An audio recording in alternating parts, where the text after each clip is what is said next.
Did you receive the luggage from my parents and sister? From now on, we'll be supporting them. Over the phone, Robert declared this as if it was no big deal. As usual, it seems that Robert was prioritizing his own interests. It appears that I was merely seen as a convenient source of financial benefit. That's when I decided to cut ties with Robert and his family. Until now, I had swallowed my bitterness out of love for him, but this situation has changed my feelings. The handover is complete. I just sent my luggage to my new residence in the high-rise apartment. I responded cheerily to Robert. A high-rise apartment, Robert muttered, then lost his words for a moment. I am Sherry Irving. At 55, I work for a real estate company. Real estate sales is a daily battle. Especially in the beginning, I faced countless challenges, starting with acquiring new clients. Being in a regional branch, I had to find new clients interested in stocks. Despite visiting many homes, I often faced rejection. Sometimes, I was met with harsh words, leading to disappointment. But by persistently continuing my sales efforts, I gradually increased my clientele. Currently, I live with my husband, Robert. We met in college and later on got married. Of course, Robert was the one who proposed. Our only son, Max, is now an adult and employed. Due to his job, he currently lives a few hours away by train, which makes me feel a bit lonely. However, when he has long vacations, he comes home, and I eagerly await those times.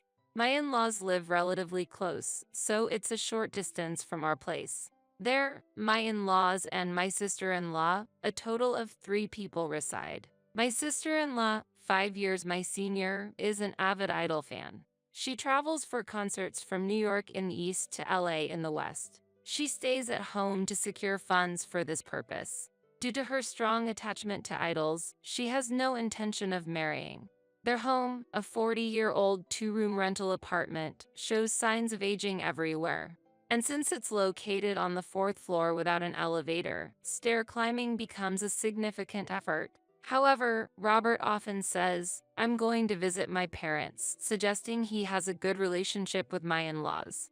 I've lost my parents and don't have the opportunity to do so, so I don't oppose his visits. My relationship with my in-laws is a separate matter.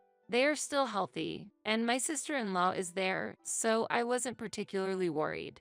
That's when I, optimistically unprepared, faced an unexpected situation. As soon as Robert returned home, he approached me, seemingly eager to say something. It seems the apartment where my parents live is going to be demolished. They've been asked to vacate. I was surprised by this sudden news. So sudden? What will we do now? I asked urgently, but Robert calmly replied, "Well, it'll work out somehow. There are 3 adults, after all.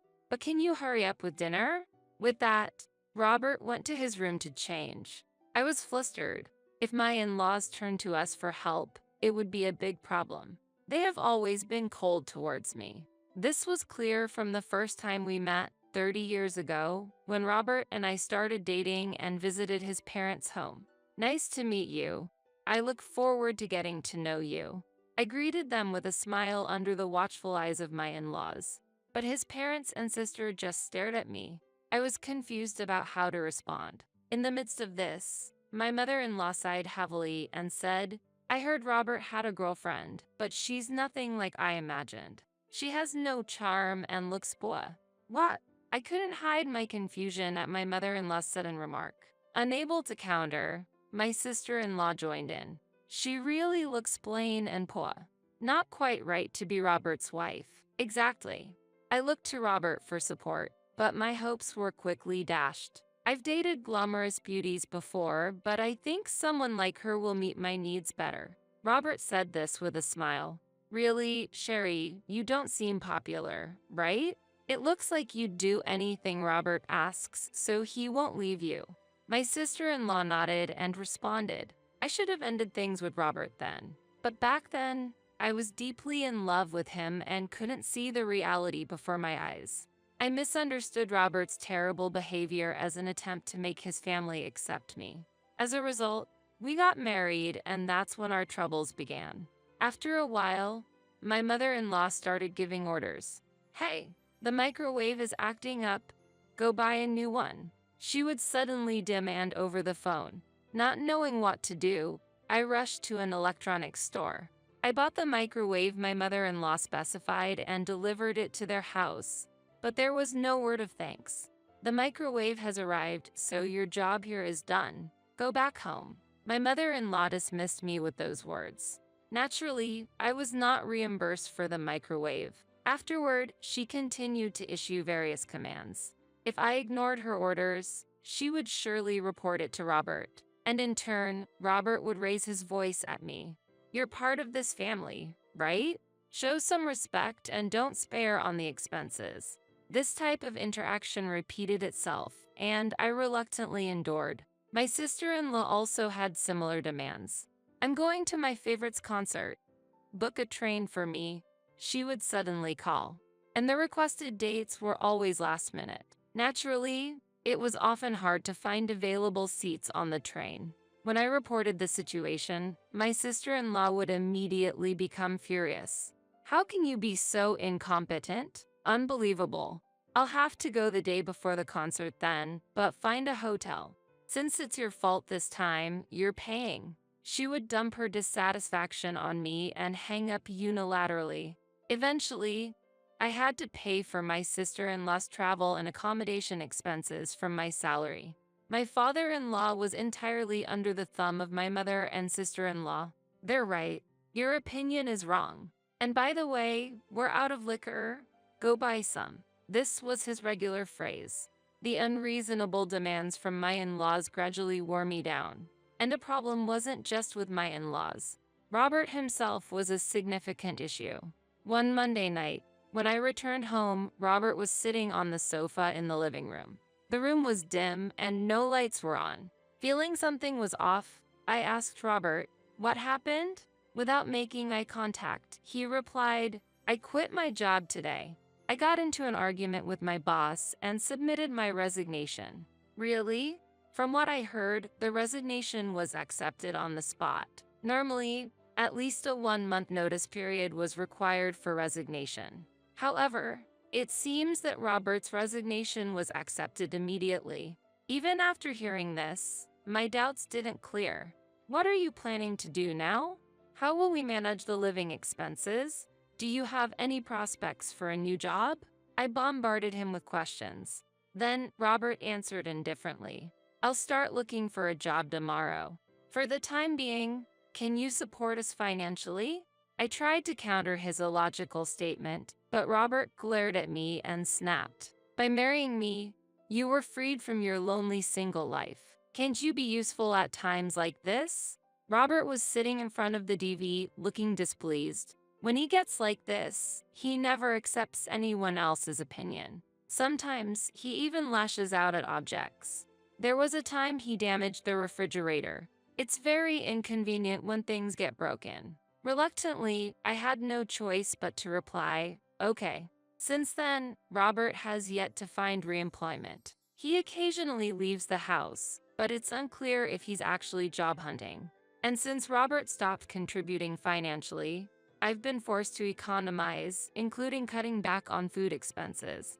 Despite this, Robert has a big appetite and claims to be a gourmet. When I serve affordable meals, he complains and consumes everything, including my portion. "Are you treating me like this because I have no income? Serve dishes with more meat. Don't you feel sorry for me having such a stingy wife?" Though I wanted to argue back, I couldn't speak up because I still had feelings for Robert.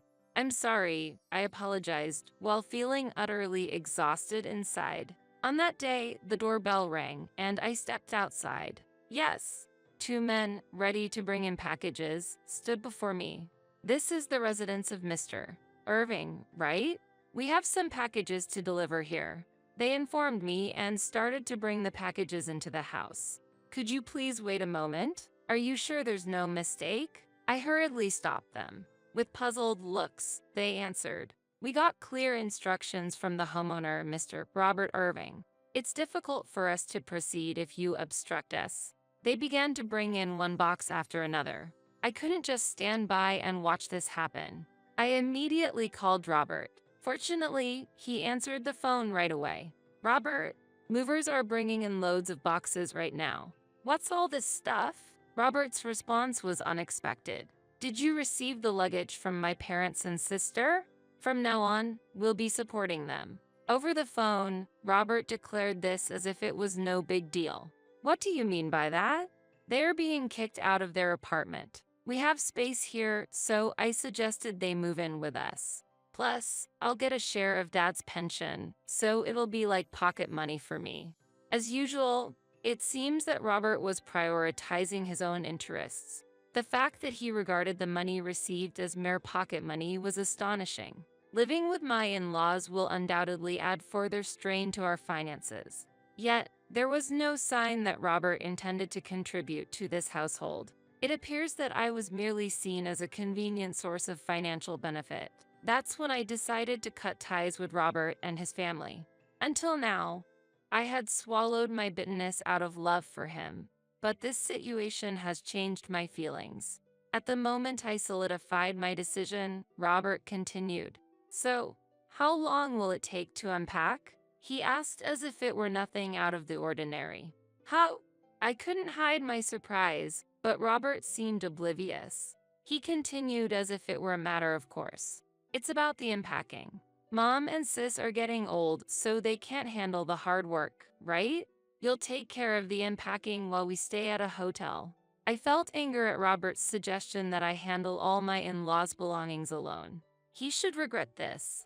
After some thought, I replied, I think it will take about a week. Robert's voice suddenly revealed his dissatisfaction. A week? Isn't that clearly too much time? You're really inefficient. I'll convince Mom and the others, so make sure everything is sorted within a week. I'll send the transfer form for the moving expenses later. Don't forget to receive it. With that, he ended the call. His attitude in asking for favors was truly infuriating. I'll make him realize soon, I muttered quietly, and after a week passed, I received a call from Robert. Is all the unpacking done? Mom and the others will be back soon. Do you have the payment slip for the moving expenses? Robert was talking cheerily for some reason. I could hear the voices of my in-laws in the background. Now we have a handy house helper nearby. You'll follow our instructions, right? There's no salary, but we're family, so that's fine. Mom, I think that's a bit direct. But she's not really family, so being a house helper might be just right for her. My sister-in-law said, laughing. Because she's a fake family member. My father-in-law agreed. These people were not my family. They were just strangers from the start. So I responded with a smile. The handover is complete. I just sent my luggage to my new residence in the high-rise apartment. I responded cheerily to Robert. A high-rise apartment. Robert muttered, then lost his words for a moment. In fact, right after I got the call from Robert a week ago, I took action immediately. First, I explained everything to Max. Max was quite furious and decided to stand by me. And there was something Robert didn't know. I had actually bought a room in a high-rise apartment for investment purposes. The real estate company I work for deals with investment apartments for high-income earners. In my second year of working, I took out a long-term mortgage and acquired a room in a high-rise apartment. The room has one bedroom and is not very spacious. And since it was on the third floor, it was relatively affordable in that building. Still, purchasing the apartment was a major decision. I am proud that I made a brave choice. After buying the room, I quickly put it up for rent, and until now, the rental income had been covering the mortgage repayment successfully. However, the previous tenant had just moved out, and the income had stopped. So, I decided it was the perfect opportunity to move. After I calmly explained the situation, Robert asked a question. Why will you be the only one living in a high-rise apartment? That's unfair. What's going to happen to the place we used to live? Urgency laced Robert's voice. I knew why he was anxious. After all, the place we lived in together was a rental, and unemployed Robert had no means to pay the rent. Moreover, my in-laws were living on their pensions. Compared to a rental apartment, the rent for the house we used to live in was significantly higher. Plus, my sister-in-law spent all her earnings on chasing idols and probably had little savings. I pretended to know nothing and answered, "If the whole family lives here, there shouldn't be any problem. The lease is in Robert's name, so there's no need for any changes, and there shouldn't be any issues, right? Well, you are currently jobless, but I'm sure you'll find something soon, so no worries." Despite my cheerful response, I could sense the disturbance on the other end of the phone. "Wait, this house isn't our property? The rent seems to be quite a lot. How much is it per month?" My mother-in-law was clearly anxious.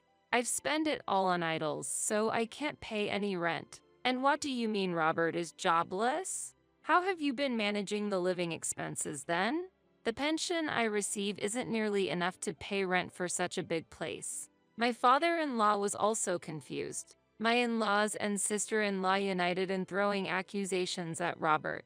They must have reached their breaking point. Finally, Robert exploded and yelled at me. "Why are you deciding everything on your own? Get ready because we're getting a divorce." I responded calmly, "I don't mind getting a divorce. In fact, I'm already consulting with a lawyer.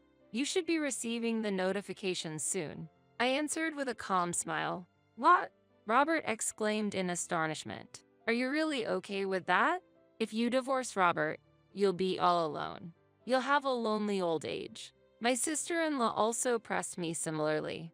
It seems my determination got through to them. Feeling at a disadvantage, my mother-in-law said to me, "There's no need to divorce. We are one family. As long as you comply, like before, there won't be any problems." My father-in-law joined in. "Don't be stubborn, come back home." I despised how they changed their tune when their position worsened. They needed me, and without me, they would struggle to live. As these thoughts went through my mind, Robert said, "Our family is very generous. Be grateful, apologize, and come back." My in-laws and sister-in-law agreed, especially my sister-in-law, who inappropriately said, "I'll live in the high-rise apartment instead, so vacate that room quickly." I had no intention of returning, so I made it clear. I absolutely refuse. Robert and the others are just after my assets and free labor. It's impossible for me to return to such an environment. Criticism came flying from them, getting all high and mighty just because I'm silent. "Don't say whatever you want. What will happen to Max if we actually get a divorce? Won't his chances of getting married decrease if he's from a broken home?" Robert said gleefully. He loved Max. He was his beloved son. My mother-in-law also loved Max very much. "Let's live together when Max comes back. Ignore this person," she said cheerfully. My father and sister-in-law seemed happy too. I hope their expectations shatter into pieces. I've told Max everything, so he's on my side now. He looks down on you, Robert, and might not want to see you again. I spoke cheerfully. Robert, surprised, said, "I thought Max loved me," in a disappointed tone. Since Robert used to say that Max was the apple of his eye, this situation must be particularly hard to accept. My mother-in-law muttered, "Max," while seeming to tear up. My sister and father-in-law were silent, unable to say anything. At that moment, Robert suddenly remembered. "By the way, did you make sure to pay for the moving expenses?" My mother-in-law also recalled, "Yes, that's true. Why would they think that the oppressed party should pay for the moving expenses? Especially when divorce was being discussed." So I calmly replied, "I haven't paid. It was supposed to be several $1,000s, right? How do you plan to come up with such a large amount?" Robert's voice was trembling. "I thought you were going to cover those costs. I have no money and can't possibly pay. Just take care of the moving expenses somehow." My mother and sister-in-law were in a panic. "What are you planning to do, Robert? We don't have any money. We just bought new furniture, too." I bought my idol merchandise on credit, thinking I would live in a spacious room. I intended to have Sherry cover the costs. My sister-in-law exclaimed in a voice of despair. After that, Robert and my in-laws continued to shift blame onto each other. Continuing this conversation wouldn't lead to anything productive. "Please communicate through the lawyer from now on. I stated this and ended the call. Then, I quietly blocked the numbers of Robert and my in-laws. Subsequently, Robert and I went through with the divorce, but it was a contentious process. I think Robert hoped to cancel the divorce and continue receiving financial support since he was jobless, including for the moving expenses. However, his plan fell apart when his beloved son, Max, began to look down on him. During the consultations at the law firm, Max, who stayed with me for a while, declared to Robert and the others, "My family is now only my mother. I cannot call people who cause her pain, like my father and grandparents, my family. After the divorce, I will be with my mother." Max resolutely rejected Robert and my in-laws. This confused Robert and my mother-in-law. They turned to me, saying, "Can't you persuade Max? You started the problem and involved the family. Aren't you aware of the trouble you're causing?" I declared firmly, "What are you trying to say? Should I endure like before, playing the role of a maid? You don't work and don't lift a finger at home, and you plan to let your parents and sister live with us, pressuring me? I won't return to that place." Perhaps my voice was too loud, as Robert and my in-laws were taken aback. Calmly, I continued, "My family is only Max. You and the others are now strangers. I will not be involved or support you financially anymore." Robert and my in-laws looked displeased. With my firm decision and the lawyer's persuasion, the divorce was finalized. However, Robert still contacted me through the lawyer several times afterward. "I can't find a job and might be evicted. I covered the moving expenses with a loan, but the interest is piling up. It's the end if this continues. Please, can we start over? I'll even kneel if necessary." The lawyer said that not only Robert but also my in-laws were desperately reaching out. "Please help. We need financial support. Robert doesn't work and just watches TV all day. I'm too weak to manage the housework properly. Can you at least take care of me?